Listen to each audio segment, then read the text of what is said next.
जय शिवराय मित्रांनो, येत्या 48 तासामध्ये वातावरण हे सक्रिय होत आहे। म्हणजे 17 तारखेला सांगली सारख्या, सोलापूर सारख्या आणि कर्नाटक सारख्या ठिकाणी ढगांचा समूह जमावा लागेल आणि तिथे पाऊस स्थानिक वातावरणाचा असेल। मात्र 18 तारखेला शनिवारी राज्यातल्या सोलापूर, बीड, लातूर भागामध्ये मोजक्या ठिकाणी, पण इथे पुणे, सांगली, सातारा, कोल्हापूर तसेच अनेक भागांमध्ये, हुबळी वगैरे भागांमध्ये पाऊस हा सुरुवात करतोय। 18 तारखेचा पाऊस अहिल्यानगर, बीड जिल्ह्यात, लातूर जिल्ह्यात, धाराशिव परिसरामध्ये आणि दक्षिण महाराष्ट्रातल्या ह्या प्रमुख जिल्ह्यांमध्ये पाऊस सुरुवात करतोय। वाऱ्याचं स्वरूप, अवकाळीचं स्वरूप आणि अतिशय भयंकर उष्णता या सगळ्या गोष्टींचं स्वरूप तिथे पाहायला मिळणार आहे।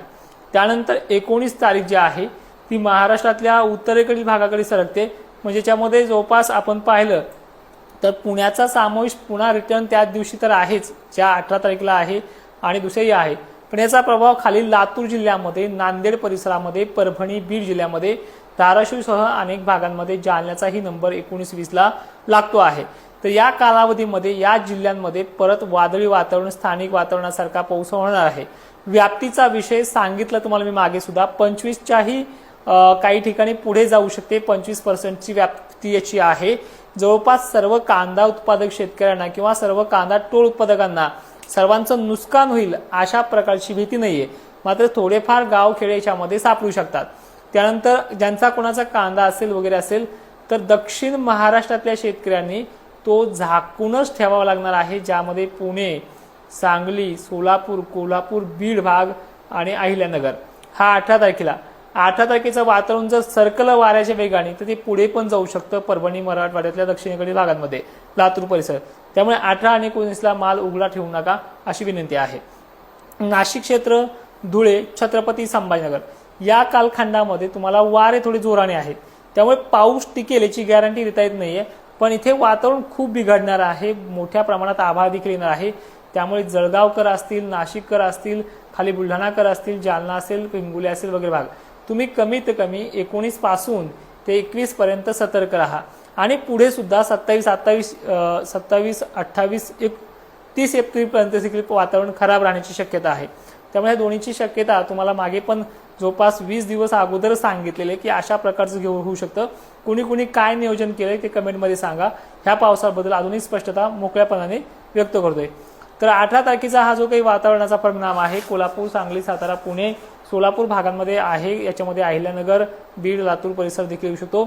19 तारखेचं वातावरण हे नाशिक क्षेत्र, छत्रपती संभाजीनगर, अहिल्यानगर, दक्षिण मराठवाडा सरळ आणि दक्षिण महाराष्ट्र जास्त प्रमाणात आहे।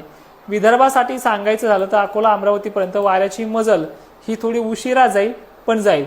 मोठी तारीख जर पुण्यासारख्या ठिकाणी वादळी, काही ठिकाणी मुसळधार, अलर्ट या गोष्टी असणार आहेत। यामध्ये 20 तारीख सुद्धा दक्षिण महाराष्ट्र, पश्चिम महाराष्ट्रातील जास्त आहे। मराठवाड्याचाही फटका 20 तारखेला जास्त बसू शकतो। आता पावसाचं जे स्वरूप आहे हे लक्षात घ्या मित्रांनो, अतिशय भयंकर उष्णता, उष्णतेमुळे असं होणार, उष्णतेमुळे तसं होणार। तुम्ही ती उष्णताही पाहिली, आतापर्यंत काय भयानक उष्णता तुम्हाला जाणवते आहे। पण या पलीकडे जाऊन सांगतो, याच्यामध्ये विजांचा धोका आणि गारपिटीचा धोका हा जास्त राहण्याची भीती आहे। त्यामुळे ह्या गोष्टीकडे कसं हाताळायचं हे लक्षात घ्या। ऊन आणखीन उद्या नांदेड जिल्ह्यामध्ये दुप्पट, म्हणजे अतिशय दुप्पट टेम्परेचर नाही म्हणणार, पण अतिशय भयंकर पद्धतीचं ऊन उद्या जाणवणार आहे। 1 ते 2 अंश सेल्सिअसनी पारा पुन्हा तीव्र होणार आहे, ज्यामध्ये मराठवाड्याचा, पश्चिम महाराष्ट्राचा आणि विदर्भाच्या जवळपास सर्व जिल्ह्यांचा यामध्ये आकडा वाढतो आहे। पण उद्या नांदेडचं वातावरण हे आणखीन बळकट होईल। 42च्या पुढेही पारा जाण्याची शक्यता आहे आणि या उष्णतेमुळे गारपीट आणि वादळी विजा अशा प्रकार या काळामध्ये घडू शकतात, जे कालावधी तुम्हाला पावसाचा सांगितलेला आहे। तर यानंतर पुढची काळजी तुम्हाला घ्यावी लागणार आहे नंतर आठवड्याच्या शेवटी मे महिन्यामध्ये अनेक भागांमध्ये। आता याच्यामध्ये तुम्हाला मी असं सुद्धा सांगतोय की कमीत कमी असे काही जिल्हे आहेत ते उद्याच्या लाईव्हमध्ये आपण घेऊयाच की याच्यामध्ये काही ठिकाणी वळण भरेपर्यंत देखील पाणी येऊ शकतो। आणि मे महिन्यामध्ये सुद्धा असे तारखा समोर येणार आहे, तुमच्या नदीला पण पाणी गेलं पाहिजे अशी शक्यता मे महिन्याची सुद्धा आत्ताच वर्तवतोय। तारीख मात्र 4 दिवसानंतर जाहीर करेल। जय शिवराय, धन्यवाद।